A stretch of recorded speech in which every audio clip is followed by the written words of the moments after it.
friends, this is Rita and another recording about olfactory reference syndrome. I hope you all well, and also I hope you still somehow manage to stay positive, because that's very important in such a difficult times.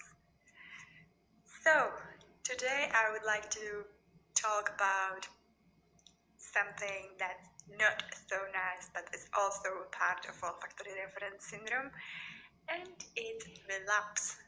So, as I told you in my previous videos, I was doing really good, especially in form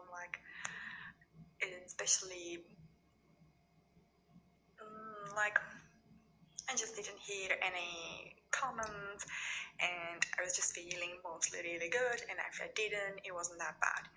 But then something happened at the end of last year, and that brought me somehow back to the olfactory reference syndrome, like full on, like it was really not nice.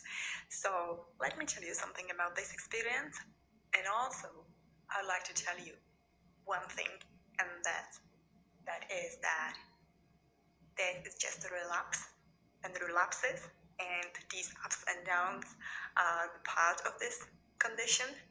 So that shouldn't be something that would encourage you or demotivate you, even though that's exactly what it is trying to do. That's exactly what happened to me. So please don't do the same thing, and don't get it into you. Like, it's just a relapse, and relapses are actually pretty common. I will tell you why. I was looking at a really interesting video. It was like a lecture or seminar, or I don't know how to say that in English. It's just, there was some woman, and she has a clinic for psychosis, and since my condition has some psychotic features, and I'm just generally diagnosed as someone with a psychotic disorder, which produces these false feelings and hearing voices and stuff like that. So obviously when I talk about this, it sounds terrible, but at the end of the day, it's just my ORS. So yeah, it is what it is. So I'm just trying to take that and just work with it. It's still better to be diagnosed like this than not be diagnosed at all and just stay in the confusion. Nevertheless, what I did, I was looking at the video, and there was this woman. I will try to find that and write that in that below section, so you can in the information below this video, so you can find it and watch that too if you think it might be related to. So anyway, she told that she had there such a graph, and she told that that is very important to understand the feature of the psychosis, that even if it's getting better, there are still ups and downs, and that it's completely natural. So you might think that you're not getting better, but actually you are getting better, but there are still ups and downs on the curve. It's just getting better, so you hear less voices, less, there's not such a misinterpretation of the situation and stuff like this. It's generally feeling much better, but still there are ups and downs. They are there, and it's natural. So this is what I'm trying to say, guys. Also, relapses are natural. It doesn't have to be, but it's related with one important thing, and that's how long do you leave your psychosis untreated. In my case, it was 2 years before I booked my appointment with my psychiatrist. So I was living with this form of psychosis, let's call it that way, for 2 years before I started to do something about that. So that's quite a long time, actually. And because of that, I am more likely to have relapses. If statistically, people who visit a professional sooner and they somehow manage to get right diagnosed, because it's also not like obvious, such people, they have a really bigger chance to not have any relapses once they start to receive a proper treatment. And by proper treatment, I mean medication and also therapy, because that should be accompanied always, like it should be. I think that's right. I think that's what they usually do. So it's medication and therapy. So you might get the right diagnosis, and therefore you might get the right treatment in the form of medication and therapy, but still you can have relapses. And also that's natural. And the chances that you are going to have some relapses is higher if your psychosis was untreated for a very long time. It depends. It depends. Like 2 years is quite long, and it's actually pretty common that people come and see a therapist or a psychiatrist after 2 years. Like that's quite an average number. That's probably the longest time you are able to manage that on your own before you start to feel like it's falling on your head and you just don't know what to do anymore. And life gets really difficult to live, and your existence, everything is just so difficult that you go and find a professional. Some people those lucky ones who manage to do that sooner, and maybe you start to hear voices and stuff like that, but you don't really know that you hear voices. Like especially in olfactory reference syndrome, we don't call it voices, we call it comments, because it's pretty realistic. Also, the situations sometimes are like strange and everything, and you just don't know how to interpret them. So maybe that's also, it's not just about hearing comments, but it's also about misinterpretation of this particular situation. So even the way how you think, it might be like distracted, chaotic, and it's difficult to understand the realm around you, especially if we talk about social situations. So life gets difficult, and the psychosis usually it's growing, it's like evolving, and you should stop that as soon as possible, because obviously then it's going to be harder to get rid of it. And also there is this case I'm talking about, like that you are more likely to have these relapses that I experienced at the beginning of this year. So obviously that's something we don't want. So if that is one message I want to tell you, please just go and book your appointment. If you don't know what's happening, if you have these feelings, like there's no shame to do that. And actually that's probably the only right thing you can do. So that's not anything else you can do. You can really the psychosis is growing, and it can get you to the places where you really don't want to be. Just trust me. So that's the best thing you can do. Also, it might be difficult to find your own therapist and stuff like that, but that's just the details. Guys, focus on the healing, and it's not something you can manage on your own. Even though sometimes you might feel like it's nothing, it's not. And please don't leave it untreated. That's something that I repeat in every of my videos. So I'm going to say that again, because I don't think I said that enough. Alright, so now my relapse was a lot about hearing voices again, and it was again at my workplace, so that's quite common. So always like workplace, school, stuff like that. I'm trying to figure out why is it always in such a places instead of feeling it with at home or with people you like.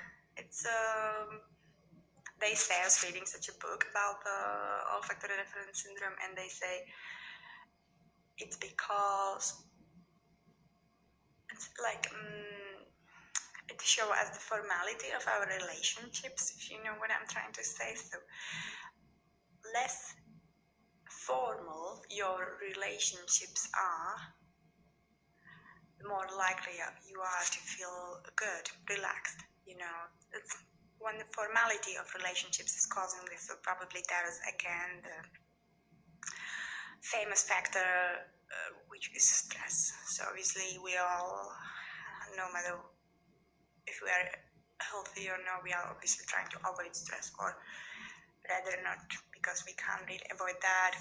We rather just try to live with it somehow, but manage the stress, know how to cope. That's very important thing.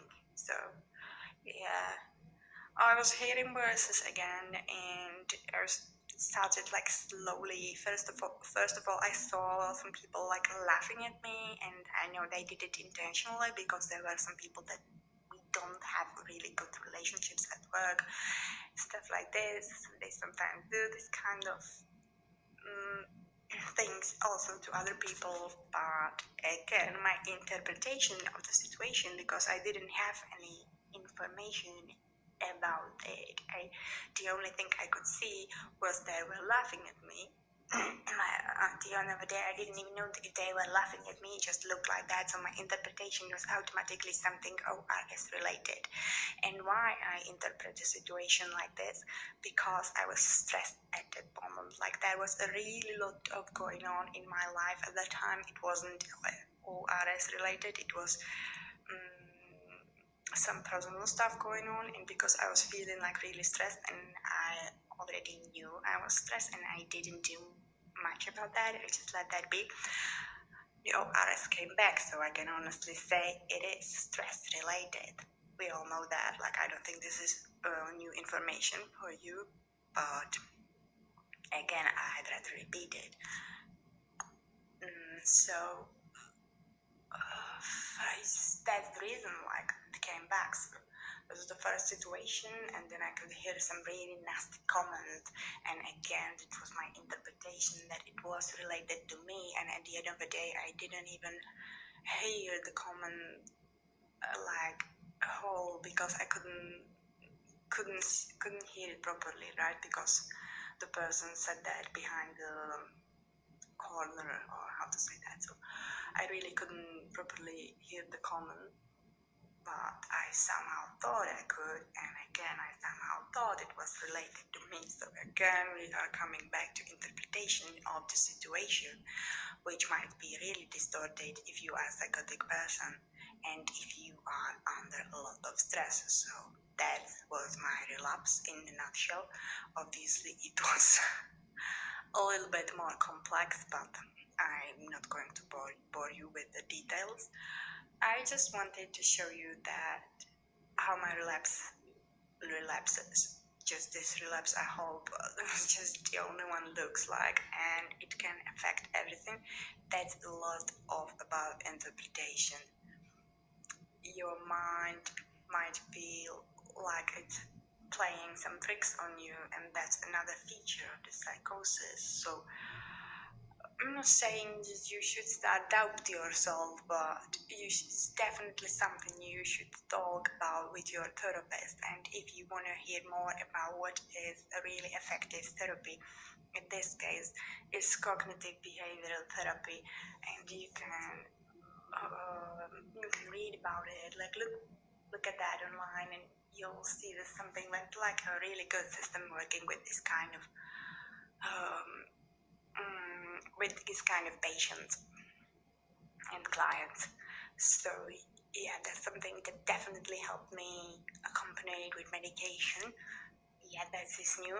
I told you I didn't like the medication, so I stopped to use it.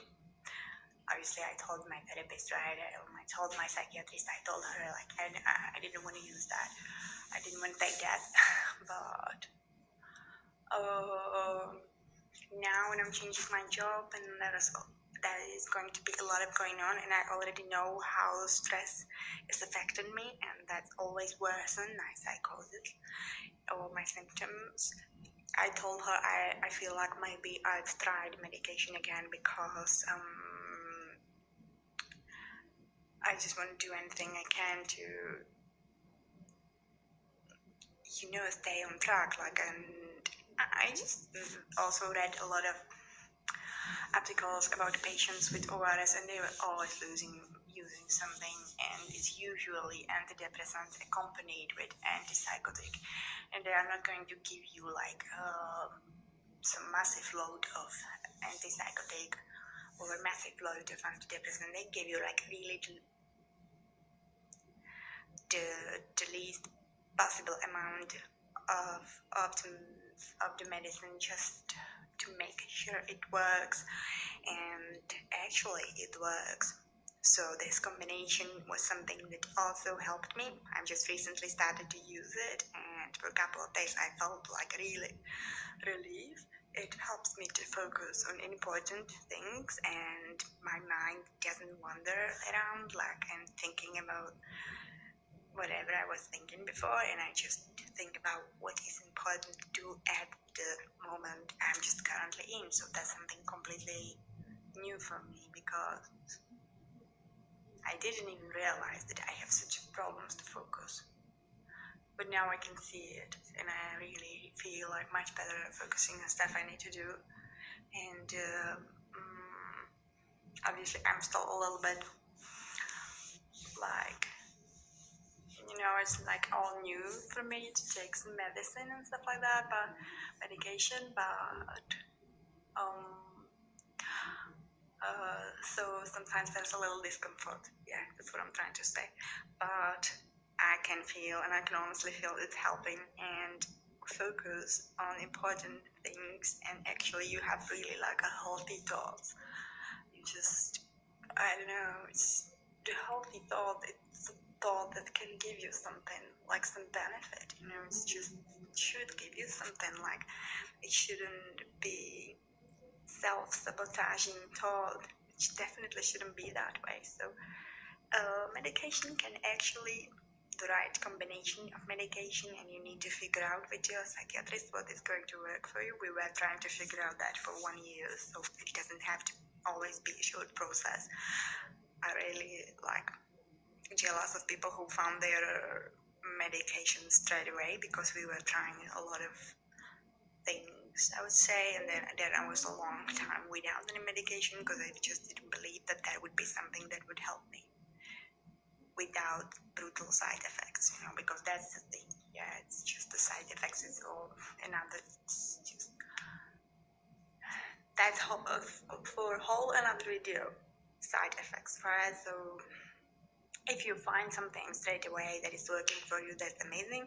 If not, please don't feel demotivated. You are going to figure that out, because I figured it out after 1 year and something. I didn't even know when was the time when I went there for the first time. So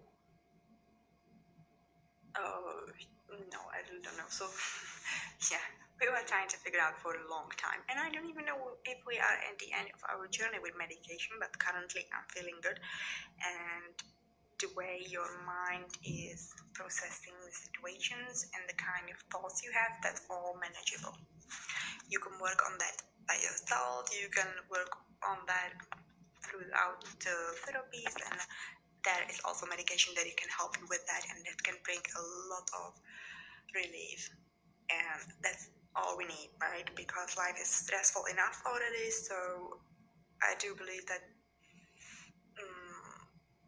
yeah, we should obviously keep the bar for the stress really somewhere low, and just relax and find a quality life again. And it's possible, and it's pretty manageable, and I just hope you are all going to find your peace, even now in such difficult times. So again, if you wanna send me some message. You can use my email. I'll be glad to talk to you. Have a nice day.